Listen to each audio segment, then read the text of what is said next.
You, John Fitzgerald Kennedy, do solemnly swear I, John Fitzgerald Kennedy, do solemnly swear that you will faithfully execute the office of President of the United States that I will faithfully execute the office of President of the United States and will, to the best of your ability, and will, to the best of my ability, preserve, protect, and defend the Constitution of the United States. preserve, protect, and defend the Constitution of the United States. So help you God. So help me God.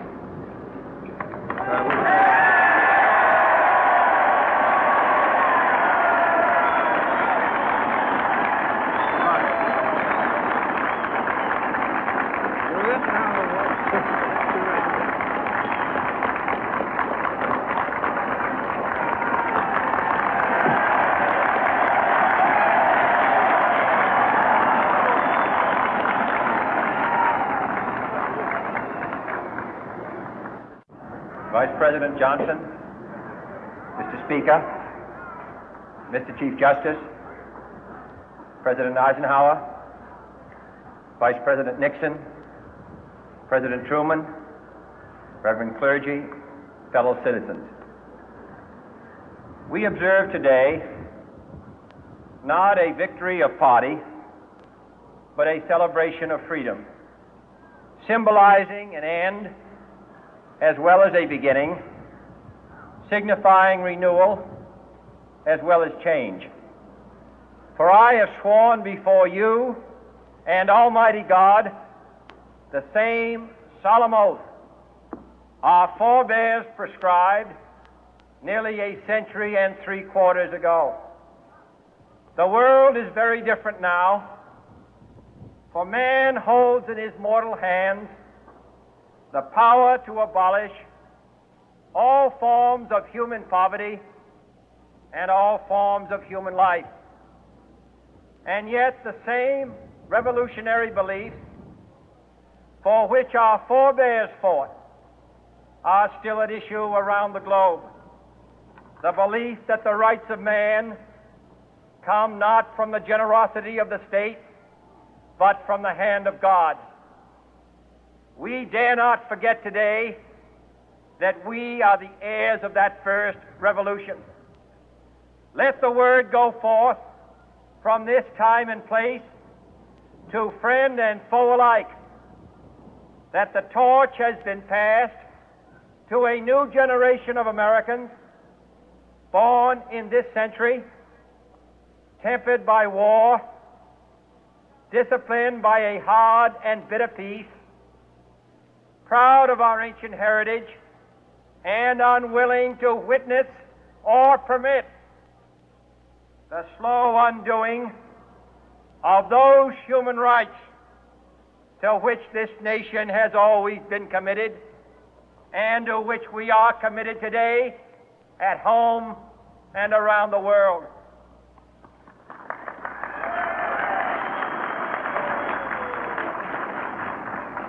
Let every nation know, whether it wishes us well or ill, that we shall pay any price, bear any burden, meet any hardship, support any friend, oppose any foe to assure the survival and the success of liberty.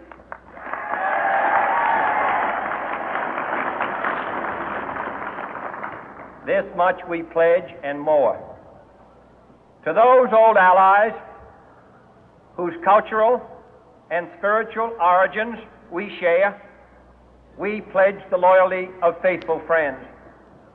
United, there is little we cannot do in a host of cooperative ventures.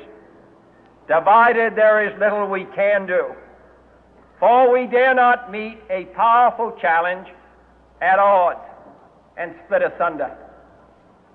To those new states whom we welcome to the ranks of the free, we pledge our word that one form of colonial control shall not have passed away, merely to be replaced by a far more iron tyranny.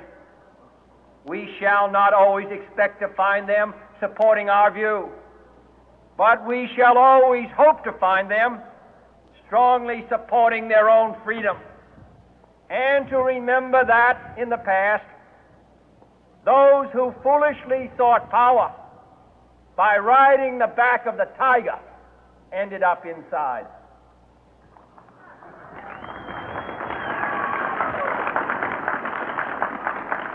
To those people in the huts and villages of half the globe struggling to break the bonds of mass misery, we pledge our best efforts to help them help themselves for whatever period is required, not because the communists may be doing it, not because we seek their votes, but because it is right. If a free society cannot help the many who are poor, it cannot save the few who are rich.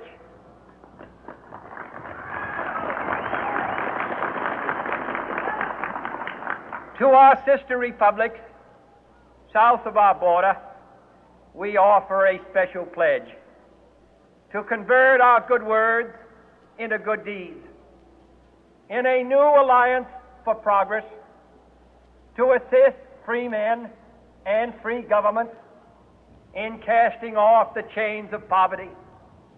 But this peaceful revolution of hope cannot become the prey of hostile powers.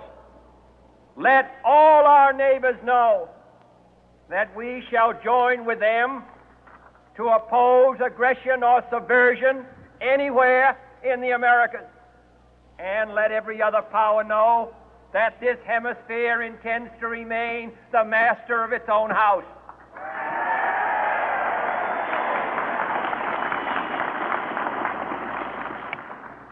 To that World Assembly of Sovereign States, the United Nations, our last best hope, in an age where the instruments of war have far outpaced the instruments of peace, we renew our pledge of support to prevent it from becoming merely a forum for invective, to strengthen its shield of the new and the weak, and to enlarge the area in which its writ may run. Finally, to those nations who would make themselves our adversary, we offer not a pledge, but a request that both sides begin anew the quest for peace. Before the dark powers of destruction, unleashed by science, engulf all humanity in planned or accidental self-destruction, we dare not tempt them with weakness, for only when our arms are sufficient beyond doubt can we be certain beyond doubt that they will never be employed. But neither can two great and powerful groups of nations take comfort from our present course, both sides overburdened by the cost of modern weapons, both rightly alarmed by the steady spread of the deadly atom, yet both racing to alter that uncertain balance of terror that stays the hand of mankind's final war. So let us begin anew, remembering on both sides that civility is not a sign of weakness, and sincerity is always subject to proof. Let us never negotiate out of fear, but let us never fear to negotiate.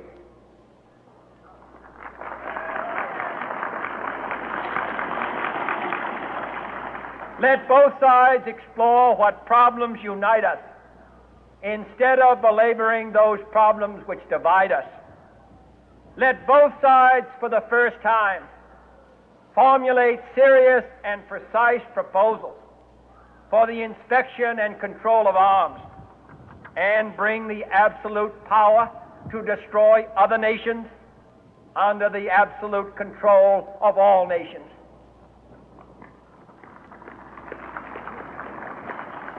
Let both sides seek to invoke the wonders of science instead of its terrors. Together, let us explore the stars, conquer the deserts,